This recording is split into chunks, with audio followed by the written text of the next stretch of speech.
쉽지가 않았을 것 같아요. 오른 애가 많지 훨씬 않을까요? 많고. 오른 애가 70번이고요. 내린 애가 28번 같아요. 거의 3배 가까이. 예, 되는 근데 수준. 많은 분들이 생각하기에 왜 그러냐. 제가 이제 방송에 여러 번 말씀드리지만 인간은 이익보다 손실에 훨씬 더 민감하게 반응하는 존재예요. 예. 행동 경제학에서는 그걸 손실 회피 감정이라고 그러는데 그 같은 금액이라 하더라도 이익보다 손해에 대해서 2배 정도, 2~3배 강한 감정을 느끼는 게 인간의 본성이거든요. 네. 그러다 보니까 많은 분들이 비관적인 정도나 손실에 더 예민하게 반응해서 그렇지, 뭐 미국 주식시장을 예를 하게 되면 200년간에 걸쳐서 보게 되면 지속적으로 우상향을 합니다. 그렇게 생각하면 지금도 그 과정에 있다고 그렇죠. 생각을 여기서 떨어질 수도 예. 있고 오를 수도 있지만 그래서 낙관론자가 돼야 된다는 얘기를 하고 있고요. 또 두 번째 우리가 이제 시장 어떻게 바라야 되냐면 대폭락이 오면 어떻게 되는데 대표적으로 그 가장 미국 역사상 대폭락이 된 게 1929년도 대공황 때입니다. 제가 알기로는 한 89% 정도, 뭐 4분의 1토막도 더 났죠. 예. 이것이 회복되는데 오랜 시간이 걸렸어요. 20년 넘게 정고점을 뚫는데 그 정도 걸렸었는데, 만약 이 시기에도 만약에 적립식으로 계속 내가 샀으면 어떻게 됐을까? 대공황 때도 10년 이상 적립식으로 하면 수익이 났습니다. 그러니까 많은 분들이 뭐냐면 이 가격이 변동된 것만 보는 거지, 그래서 투자를 멈추기 때문에 문제가 되는 거지. 네. 저자가 얘기하는 것은 투자의 지속성이거든요. 저도 그걸 굉장히 중요하게 말씀드리고 싶은 건데, 꾸준하게 적립식과 같은 형태로 계속적으로 주식을 사들이면 10년 이상 되게 되면 마이너스 나는 확률이 굉장히 적어요. 20년 넘어가면 일관되게 플러스가 나타나고 네. 어떤 날에 투자 시작하더라도.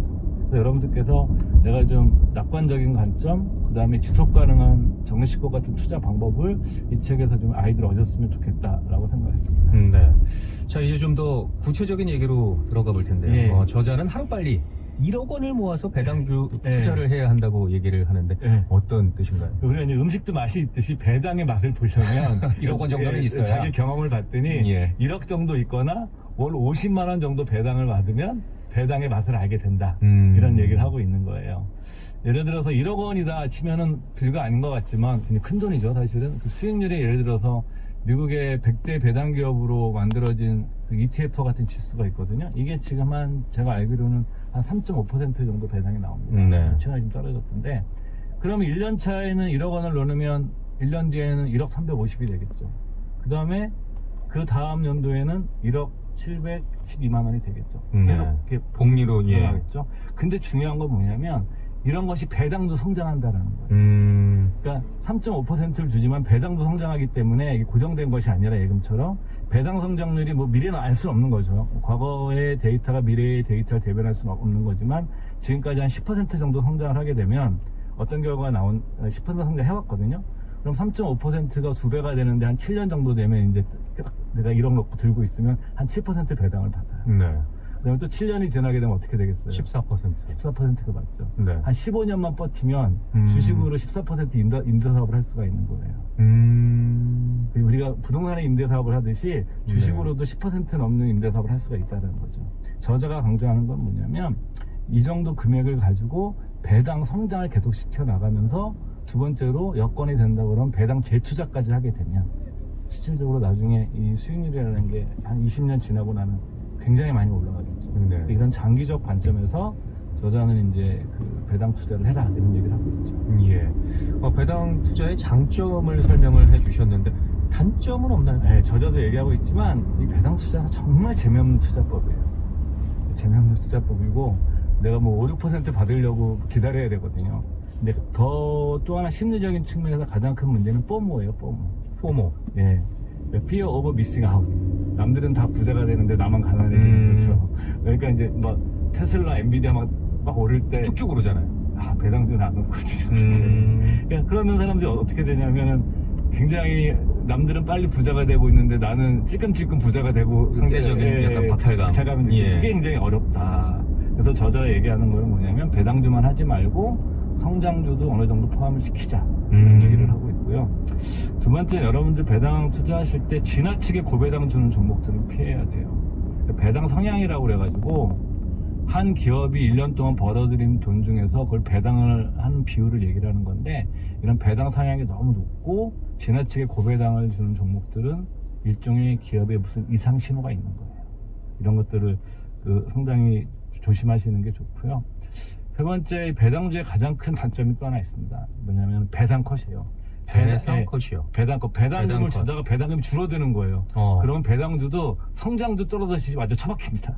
그런 경우가 물론 있을 수도 있겠죠. 꽤 많아요. 그래서 여러분들께서 고를 때 반드시 뭐냐면 재무 구조가 좋은 회사들을 선택하셔야 돼요. 부채 비율이 낮고 그리고 꾸준하게 돈을 버는 회사들. 예. 이런 것이 안 되면 그렇게 만들어진 ETF 같은 거를 월배당 ETF 같은 거 사시는 것이 훨씬 더 안전한 전략이 되겠죠. 예. 지금 뭐 여러 가지 신호가 나오고 있지만 한국 경제가 정말 안 좋다고 여러 가지로 얘기를 하는데 지금 시점에서도 이 배당주 관련해서 선택을 할 수 있을까요? 그러니까 이 책은 주로 이제 미국을 다루고 있는 책이에요. 그리고 저자는 이제 완전히 미국 배당주만 하자라는 그 취지의 얘기를 지금 많이 강조를 하고 있는데 저는 뭐 이게 뭐 한국 먼저 얘기를 이 책에 나와 있지는 않지만 한국 얘기를 말씀드리면 또 배당이 경제 상황도 관계가 있지만 기업들의 주주 환원 정책하고도 관계가 되어 있어요. 예. 우리나라가 이제 주주 환원율이 굉장히 낮거든요. 그 주주 환원율이라는 게 뭐냐면 기업이 벌어들인 돈에서 주주에게 돌아가는 몫이에요. 예. 그게 어떤 거로 구성이 되냐면은 배당금과 그 다음에 자사주 소각, 주식 수를 줄이면 내 지분이 늘어나는 효과가 있기 때문에 이 두 개를 합해서 이거를 주주 수익률이라고 해요. 주주 예. 순수한. 그러니까 이런 것들 자체가 지금 낮기 때문에 이것이 높아지면 상당히 저는 그렇게 부정적으로 볼 건 아니다. 지금 시점에서 말씀드리고 싶고 두 번째로 이제 저자가 제안하는 것들 중에 하나에서는 이제 커버드 콜 형태입니다. 이것에 대해서는 뭐 찬반 논란이 있는데 뭐 용어 설명이 여기서 드리지 커버드 콜은 그러니까 파생 상품을 결합해서 배당을 주는 월 배당 상품들인데 이런 것들 중에서 지금 한 7, 8% 나오는 것도 있고 10% 나오는 것도 있어요. 예. 월 배당으로 주는 것도 있는데 이런 것도 일정 정도 이제 활용을 해야 되고 미국에서는 부머 캔디라고 합니다. 이거 부머 캔디.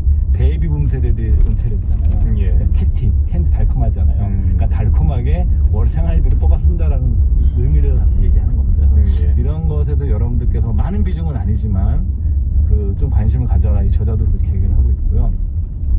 제가 드리고 싶은 말씀인데 그 배당도 전 배당을 완전히 절대적인 투자라고 생각하는데 모든 것에는 완벽한 투자처는 없어요. 완벽한 투자 방법도 없고 자기에게 맞는 건데 제가 보기에는 이 고령화 사회가 진행되고 은퇴자들이 많아지는 것도 우리들이 이제 직면해야 되거든요. 우리나라도 시작됐고 그러니까 자기 자산을 현금 흐름의 관점에서 재평가하는 것이 좀 필요합니다. 네. 내가 갖고 있는 돈이나 이걸 통해서 얼마나 내가 현금 흐름을 장기적으로 이렇게 만들어낼 수 있느냐. 생각보다 이것이 굉장히 어렵습니다. 왜냐하면 우리나라 사람들의 재산의 70 내지 80%가 부동산에 들어가 있고 이것은 뭐냐면 내가 살고 있는 집이에요. 그렇기 때문에 내가 갖고 있는 재산으로 노후의 현금 흐름을 만들어내기가 굉장히 쉽지가 않은 거예요. 네. 그래서 이러신 분들 같은 경우에는 저희들이 쓰는 표현으로는 자산 중심의 설계에서 현금 흐름 중심의 설계로 현금화 할 수 있는 바꿔야 된다. 예. 그 중에서 이 배당이란 것들 자체가 여러분들에게 뭐 미국 주식이든 한국 주식이든 상당히 하나의 좋은 유용한 수단이 될 수 있다. 그래서 여러분들께서 뭐 이렇게 대박 종목은 아니더라도 대박 ETF는 아니더라도 여러분들이 현금 흐름 측면에서 한 번쯤 생각해 보시는 것도 이 책을 통해서 느껴보셨으면 좋겠고요. 중요한 것은 또 투자에서 많은 분들이 이제 화려하고 빨리 부자가 될 수 있는 방법들을 찾으시는데 사실은 그런 방법은 없습니다. 그 워렌 버핏의 스승인 벤자민 그레이엄이 한 유명한 얘기가 있는데 미국 월스트리트죠. 월스트리트에서 많은 사람들이 당신들에게 하루빨리 부자가 되는 방법을 가르치고 있지만 당신들이 그런 걸 원하지만 세상에 그런 것은 존재하지 않는다. 그래서 중요한 거는 뭐냐면 지속 가능해야 돼요. 내가 투자가 이번에 한번 들어갔다 깨지면 나오고 이런 게 아니라 꾸준하게 지속적으로 내가 할 수 있는 방법을 찾아야 됩니다. 자기한테 맞는 방법. 그것이 굉장히 중요한데 그래서 이 지속 가능하기 위해서는 너무 어려우면 안 돼요. 단순해야 되고 복잡하지 않아야 됩니다. 그러니까 배당 적립식 투자 같은 경우에는 대표적으로 단순하고 복잡하지 않은 투자법 중에 하나예요. 그래서 여러분들께서 어느 정도는 포트폴리오에 이렇게 시장이 많이 올라 있으니까 좀 분산해 놓는 것도 나쁘지 않은 때라고 생각을 합니다. 배당주는 알고는 있지만 투자를 배당주 위주로 하는 분들은 많지는 않을 것 같거든요. 관심이 있다면 그러면 전문가와 좀 상의를 하는 게 좋을까요? 저는 요즘은 이게 수단이 굉장히 많아졌어요. 그 월 배당 상품들이 우리가 이제 미국 시장에 투자하게 되면서 다양한 그 월 지급식 상품들이 많이 나와 있거든요. 뭐 제가 상품을 추천해 드릴 수는 없지만 여러분들께서 뭐 여러 가지 형태를 조합을 해야 됩니다. 많은 분들이 투자를 할 때 하나의 종목에는 하나를 사서 부자가 되고 싶어 하거든요. 예. 다 좋죠. 그거만 알 수 있으면. 그렇지만 이런 것을 약속하는 사람들은 대부분 다른 목적이 있는 사람들이에요. 여러분들의 부의 창출에 관심이 있는 것이 아니라 여러분들이 호주머니에 있는 돈이 관심이 있는 사람들입니다. 예. 냉정하게 얘기하면은. 저도 예전에 기자 시절에 그런 사람들 많이 만나봤지만 네. 그렇기 때문에 여러분들께서 좀 포트폴리오라고 하죠. 흔히 하는 얘기로 성장주든 배당주 섞어서 포트폴리오를 짜서 여러분들께서 현금 흐름을 만드는 훈련을 해나가야 됩니다. 네. 그 내년도에 이제 우리나라가 65세 이상 인구가 그 국민 5명 중 1명이 되는 초고령 사회에 진입을 하게 되는데 그 노후에 여러분들이 아까 말씀드린 것처럼 가장 중요한 재무 전략은 현금 흐름을 확보하는 거예요. 예. 재산이 많더라도 내가 현금 흐름이 나오지 않으면 굉장히 고통스럽습니다. 그래서 여러분들께서 이 재미없는 방법이지만 성장주 투자하시는 분들도 일정 정도 이 균형 차원에서 좀 이렇게 밸런스 하셨으면 좋겠고, 또 배당 투자하시는 분들도 되게 답답하지만 이 저잔도 조언할, 그러니까 성장주도 일부 포트폴리오를 짜라. 그래서 이 책 뒷부분에 보게 되면 그것을 뭐 반드시 제가 그 내용을 옹호하는 건 아니지만 여러분들께서 뭐 참고할 만한 포트폴리오 같은 것도 예시가 되어 있으니까 자기 형편에 맞게 예. 그런 답을 한번 찾아보시는 것도 좋을 것 주식의 같아요. 격언 중에 좀 나눠 담으라는 얘기가 있잖아요. 그렇죠. 예. 사실은 뭐 집중 투자 말도 있지만 사실은 큰 돈을 벌려면 집중 투자해야지만 분산 투자해도 여러분들 작은 부자 될 수 있습니다. 네, 경제 읽기 월 50만 원으로 8억을 만드는 배당 머신 함께 읽어봤습니다. 미래에셋 투자와 연금센터 이상권 센터장과 함께했습니다. 오늘 말씀 고맙습니다. 네, 고맙습니다. 네, 성기영의 경제쇼는 여기까지입니다. 저는 아나운서 김기만이었고요. 저는 다음 주 월요일 오후 4시 5분에 다시 인사드리겠습니다. 함께해 주신 여러분 고맙습니다.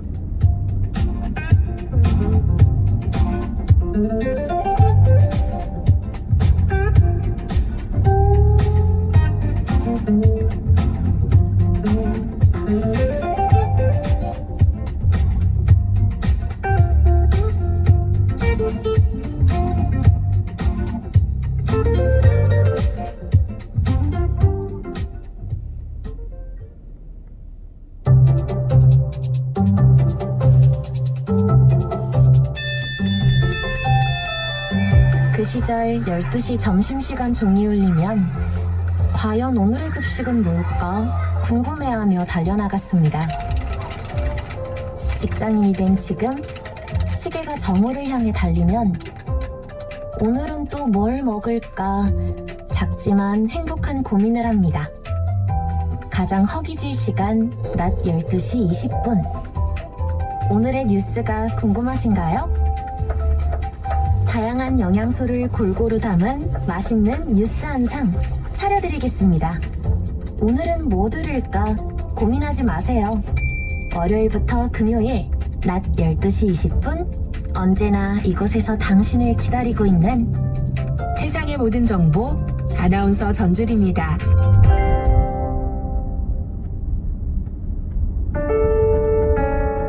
KBS 라디오 기후위기 대응 캠페인 지구를 안녕하세요. 옷을 사지 않기로 했습니다. 라는 책을 쓴 작가 이소연입니다. 전 세계적으로 봤을 때는 한 해 대략 330억 벌이 버려진다고 하는데 1초에 2.6톤의 옷이 버려진다고 해요. 그러니까 지금 이 이야기를 하는 순간에도 옷이 정말 많이 버려지고 있는 거죠. 사실 우리가 옷을 사는 이유가 예뻐 보이려고 사는 거잖아요. 근데 과연 그게 가장 끝그림에는 어떻게 남느냐라고 했을 때는 전혀 예쁘지도 멋있지도 않은 모습으로 강가에 버려지거나 사막에 쌓이거나 이렇게 끝나게 되더라고요. 옷을 안 사겠다고 해서 멋을 안 내겠다는 건 아니거든요. 우리가 보통 내 옷장 안에 있는 옷만 입는다고 생각하는데 사실 이미 만들어진 옷을 서로 나눠만 입어도 서로 새 옷처럼 입을 수 있는 거거든요. 그래서 저는 옷을 안 사기로 결심하고 친구 옷이나 엄마 옷이나 언니 옷이나 이렇게 나눠 입고 교환해 입으면서 새로운 취향도 찾게 되더라고요. 그래서 겨울이 됐다고 새 옷을 사지 마시고 다른 친구들 옷을 한번 입어보는 건 어떨까? 한번 제안 드려보고 싶어요. 아무것도 안 하고 이야기만 하는 것보다 뭐라도 아주 작은 것이라도 한번 해보자 라는 생각이 나름대로 도움이 되더라고요. 혼자 바뀐다고 다 바뀔까라고 생각하는 것보다 하나씩 실천한다면 그렇게 세상이 조금씩 바뀌지 않을까 그런 생각이 드는 것 같아요. 뜨거워지고 있는 지구. 지금 우리의 문제입니다. KBS 라디오 기후위기 대응 캠페인 지구를 지켜라 였습니다.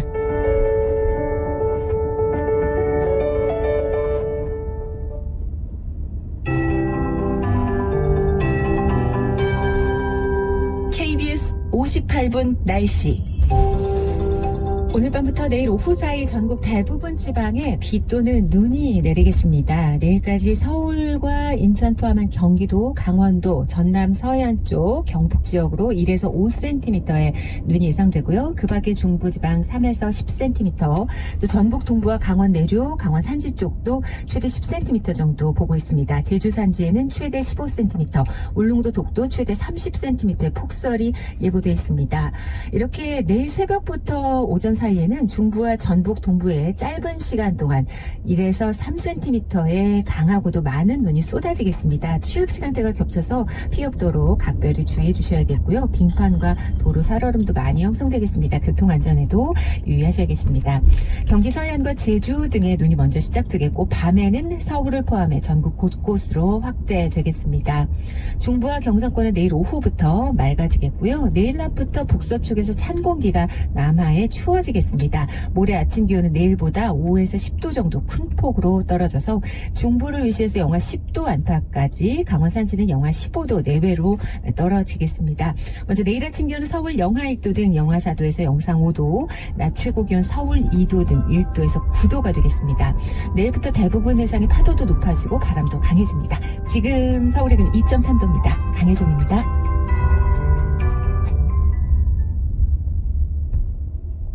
한국인의 중심 채널 KBS 제1라디오가 5시를 알려드립니다.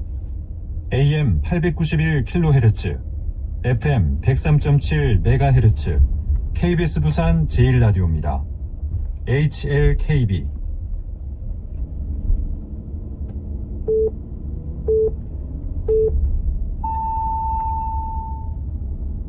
KBS 라디오 5시 부산 뉴스입니다. 부산관광공사는 올해 부산을 방문한 외국인 관광객 수가 290만 명을 넘을 것으로 전망했습니다. 이는 올해 초 목표치였던 213만 명을 넘겼으며 코로나19 대유행 직전인 2019년 268만 명보다 더 많은 수치입니다. 부산관광공사 관계자는 코로나19 대유행 이후 외국인 관광객이 서울로 집중되면서 타 지역은 2019년보다 관광객 수가 줄었는데 지역에서 부산만 유일하게 늘어났다며 지난 5년간 해외 마케팅을 통해 부산 인지도가 높아지면서 성과가 난 것으로 분석했습니다. 국토교통부와 해양수산부, 부산, 울산, 경남 광역단체들은 오늘 가덕도신공항 건설공단에서 업무 협약을 맺고 가덕신공항의 성공적인 건설을 위해 상호 협력하기로 했습니다. 협약기관들은 신공항과 신항만을 연계한 물류산업을 육성하고 신공항의 파급 효과가 배후 도시 개발과 관광산업 활성화로 이어질 수 있도록 역량을 모으기로 했습니다. 또 민간 분야를 포함해 30여 개 기관이 참여하는 협의체를 구성해 추진 과정에서 발생하는 문제를 해결하고 관련 정책을 공동으로 발굴할 예정입니다. 부전역과 서울 청량리역을 잇는 중앙선이 개통해 오늘부터 운행에 들어갔습니다. 중앙선은 경북 안동과 충북 제천, 강원도 서원주를 통과하며 KTX 이음과 무궁화호를 대체하는 ITX 마음이 각각 하루 왕복 6차례, 4차례씩 운행됩니다. 편도 소요 시간은 KTX 이음은 3시간 56분이며 ITX 마음은 5시간 30분가량입니다. 중앙선 개통으로 부전역이 부산의 주요 관문으로 거듭난 가운데 부산시는 부전역 주변 환경 정비와 함께 열차 탑승권과 연계한 각종 관광상품 할인 행사 등도 벌이기로 했습니다. 지난 35년 동안 우리나라 연안의 평균 해수면은 10.7cm 상승했으며 최근 들어 상승 속도가 빨라진 것으로 조사됐습니다. 해양수산부는 우리나라 연안 해수면이 2004년부터 10년 동안 약 2.8cm 상승한 것에 비해 2014년부터 2023년까지 최근 10년 동안은 약 3.9cm 올랐다고 밝혔습니다. 해역별 해수면 상승 속도는 울릉도를 포함한 동해안이 연 3.46mm로 가장 높았고 남해안은 연 2.74mm로 관측됐습니다. 오늘 오전 8시 50분쯤 부산 강서구의 한 병원 공사 현장에서 80톤이 넘는 땅 다짐 장비인 항타기가 균형을 잃고 쓰러졌습니다. 이 사고로 인근 성당 주차장에 있던 승용차 뒷유리창과 범퍼 등이 파손됐지만 항타기 기사와 차에 있던 40대는 다치지 않았습니다. 경찰은 공사 현장에 깔린 철판이 한쪽으로 쏠리며 항타기가 쓰러진 것으로 보고 정확한 사고 원인을 조사하고 있습니다. 부산고법 형사 1부는 가짜 기부금 영수증을 발행해 수십억 원의 세금을 포탈하게 한 혐의로 60대 남성에게 징역 2년에 추징금 9억 5천만 원을 선고한 1심 선고를 유지하고 법정 구속했습니다. 이 남성은 2018년부터 2022년 초까지 부산의 한 사찰 명의로 근로소득자들에게 연말정산용 기부금 영수증을 허위로 발급해 50억 원가량의 세금을 포탈하게 하고 건당 수십만 원을 챙긴 혐의로 재판에 넘겨졌습니다. 부산시는 겨울 나기가 힘든 취약계층을 위해 한파 대응책 마련에 나섰습니다.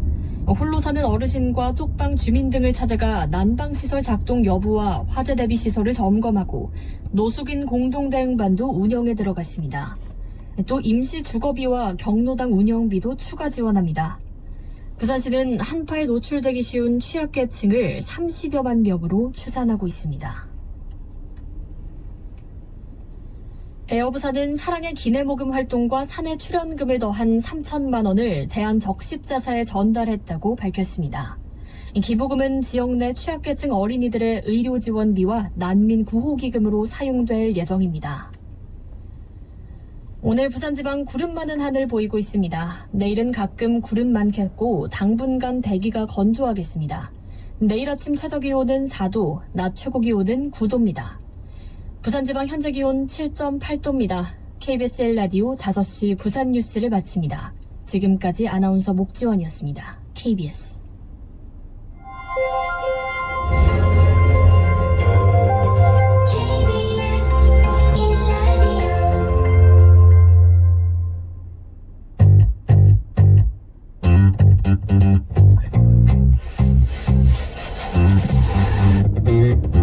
KBS 1라디오 뉴스레터 K.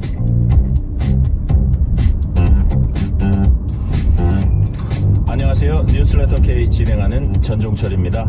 공수처는 1차 소환 요구엔 윤석열 대통령이 불응한 것으로 간주하고 성탄절인 25일 출석하라고 두 번째 소환 통보를 했습니다.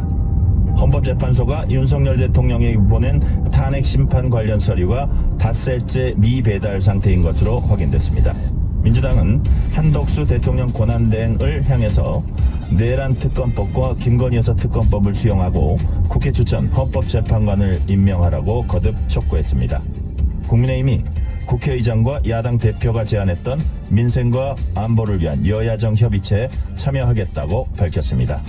국민의힘은 비대위원장과 원내대표를 분리하는 투톱 체제로 가닥을 잡았습니다. 핵심 정치 현안들 정치 토크 코너에서 자세히 살펴봅니다. 또 민주당 내란 진상조사단 박선원 의원 연결해서 수사 관련 쟁점에 대한 민주당 입장 들어보겠습니다. 문자 샵 9730, 짧은 문자 50원, 긴 문자는 100원, 어플리케이션 콩으로 보내시면 무료입니다. 유튜브 KBS 1라디오 계정 채팅으로도 얘기 나누실 수 있습니다. 문자 보내주시면 추첨을 통해서 커피 쿠폰 보내드릴 테니까요. 여러분의 이야기도 많이 들려주세요. 뉴스레터 K 지금부터 시작합니다.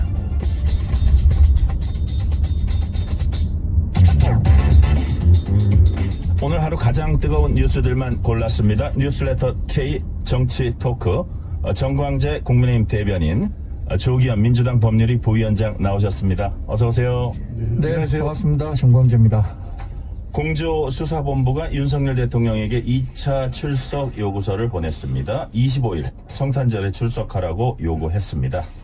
자, 18일 조사받으라는 1차 출석 요구서 수령 거부하고 조사에 불응했던 윤 대통령. 자, 조기현 부위원장님, 2차 출석 요구엔 응할까요? 지금 분위기로 응하지 않을 것으로 보입니다. 계속 버티기, 지연 전략을 쓰고 있고, 여전히 아직 변호인단 구성도 안 된 것 같고요. 변호인단 구성을 못해서 안 하는 게 아니라, 이 절차부터 시간을 좀 끌겠다는 것으로 보여지고, 또 그 과정에서 이 수사기관 간 수사권, 기소권 혼선이 좀 아직도 여전히 있어서 시간을 끌어도, 손해볼 게 없다.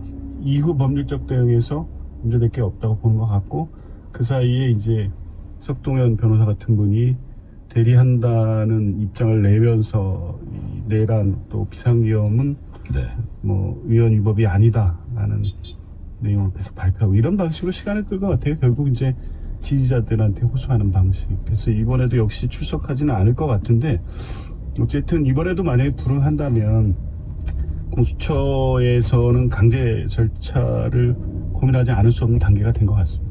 네, 지지자들에게 호소하는 방식이라 그러셨는데, 예. 만약에 이게 시간을 끌었을 때 실익이 있나요?